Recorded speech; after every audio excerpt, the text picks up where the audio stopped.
দৈনিক নয়াদিগন্তের ২১তম প্রতিষ্ঠাবার্ষিকীতে ফুলেল শুভেচ্ছা জানিয়েছেন আমার দেশ সম্পাদক মাহমুদুর রহমান। আজ রাজধানীর শিল্পকলা একাডেমিতে আয়োজিত পত্রিকাটির প্রতিষ্ঠাবার্ষিকীর অনুষ্ঠানে যোগ দিয়ে তিনি এ শুভেচ্ছা জানান।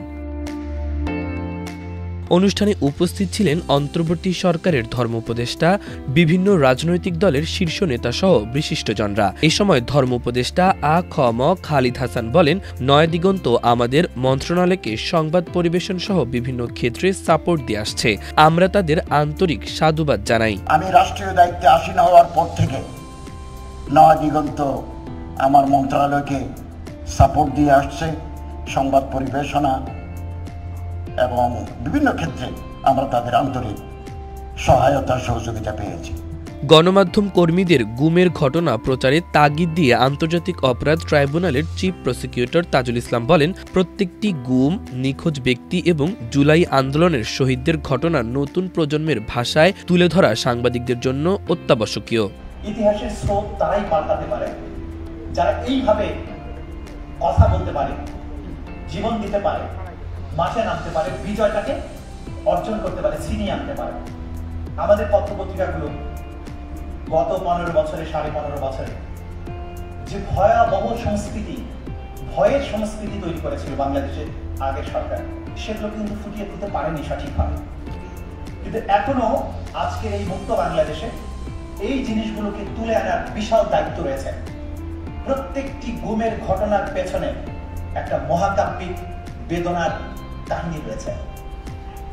এক এক করে সেগুলো এক্সপ্লোর করতে হবে ফর আওয়ার ফিউচার জেনারেশন, যাতে কেউ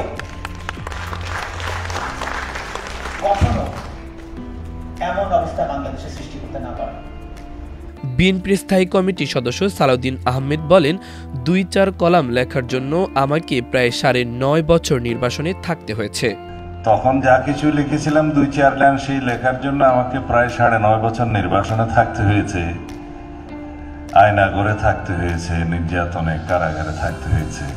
জামায়াতে ইসলামীর সেক্রেটারি জেনারেল অধ্যাপক গোলাম পরওয়ার বলেন, বিশ্বব্যাপী দুর্নীতির যে প্রভাব, তা থেকে সব গণমাধ্যম এখনো পুরোপুরি মুক্ত হতে পারেনি। কারণ হচ্ছে মিডিয়ার আসল দায়িত্বই হচ্ছে সত্য তথ্যকে পাঠকের সামনে, জাতির সামনে উপস্থাপন করা।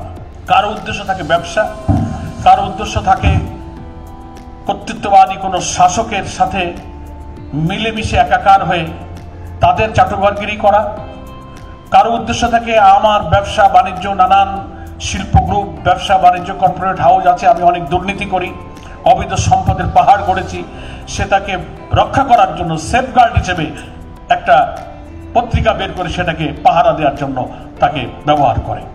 যে কারণে এর প্রভাব পড়েছে সারা দেশে, রাজনীতিতে, অর্থনীতিতে, প্রত্যেকটি জায়গায় কিন্তু এর একটা নেতিবাচক প্রভাব পড়েছে।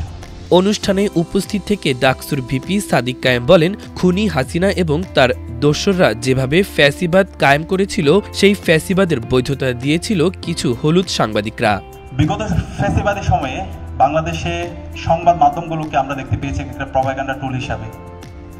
বাংলাদেশে খুনি হাসিনা এবং তার দোসররা যে ফ্যাসিবাদ কায়েম করেছিল, সেই ফ্যাসিবাদের বৈধতা দিয়েছিল সংবাদ মাধ্যমের কিছু সংবাদ মাধ্যম নামে কিছু হলুদ সাংবাদিকরা।